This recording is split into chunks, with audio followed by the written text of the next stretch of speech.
ሰው ሀገር ሄደን እኮ ፍየል የምንጠብቅ ሰው ሀገር ሄደን እኮ የተለያየ ስራዎች ሰርተን ወይ ህይወታችንን ይዘን እንመጣለን ወይ ህይወታችንን ይዘን አንመጣም። መንገድ ላይ የምንቀርበት የምንሰደደው ለብር ብለን ነው። ነገር ግን እዚህም ሰርተን ማግኘት እንደምንችል እያወቅን መስራት እየቻለን ወይ ከህይወታችን አልሆን ወይ ከገንዘባችን አልሆን ወይ ሰርተን አልመጣን ወይ ከአእምሮአችን ትክክል አልሆንም ተበላሽተን የምንመጣበት ሰው ሀገር ላይ ተበድለን መተን አገሬ ማሪን የምንልበት ጊዜያቶች ያያየናቸው የመጣ ነው። ስለዚህ አገራችን በጣም ትልቅ በጣም የምታምር በጣም የምታኮራ እኔ ወደ ወታደር ቤት ስገባ 83 ዓመተ ምህረት ትንሽ የመንጁስ ይያለው ነው የገባው። ዛሬ ደርሼ ይሄን ማየቴ እኔ በጣም ያኮራኛል። እኔ ከጠቅላይ ሚኒስትራችን በዚህ ላይ በርካታ አሁንም እየተሰሩ ያሉ ፕሮጀክቶች አሉ። አሁን ይሄ አድዋ 00 ፕሮጀክት ተመርቆ ሲከፈት እድሉን አግኝቼ ጎብኝቻለሁ። ከዚህ በፊት ግን ዙሪያውን አጥር ታጥሮ ሰልባጅ ዙሪያውን ሲሸጥ እንደነበረ አውቃለሁ።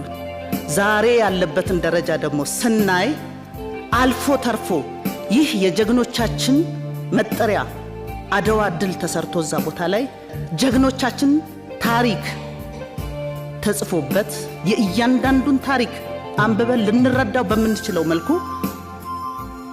እዛ ቦታ ላይ ተቀምጦ ነው ያለው።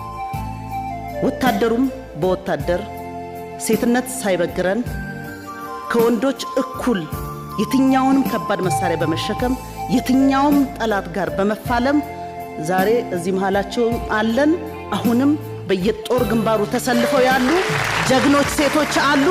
እዚህ እኛ ማህበረሰብ መሃል ተቀምጠን ያለን ደግሞ እህቶቻችን ሀገራችንን ሰላም እንድትሆን የያካባቢያችንን ሰላም በመጠበቅ የያካባቢያችንን ደህንነት በመጠበቅ ከመንግስት ጎን በመሆን ከጸጥታ አካል ጋር በመሆን እኛ ክፍተት ካልሰጠን እኛ በራችን ከዘጋን የሚመጣብን አንዳች ነገር ስለሌለ እኛ በቤትም ብንሆን በውጭም ጀግኖች የትኛውንም ኃላፊነት መወጣት የምንችል መንግስታችንም አምኖ ሴቶች ይሰራሉ።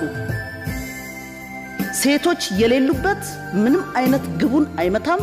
ሴቶቻችንን 50% አይደለም ከዛ በላይ አልፈው ወደ አመራርነት ሰጭነት ላይ መጥተው ስራ መስራት እንዲችሉና መወሰድ እንደሚችሉ ያሳዩን በጣም ከልብ የማመሰግናቸው መሪ የሀገሬ መሪ ናቸው። በኔ ትውልድም ደግሞ ስላሉ ስለተፈጠሩም እግዚአብሔር አብዝቶ ዘመኖትን ይባርክ እድሜ ጤና ይስጦት ነው የምለው።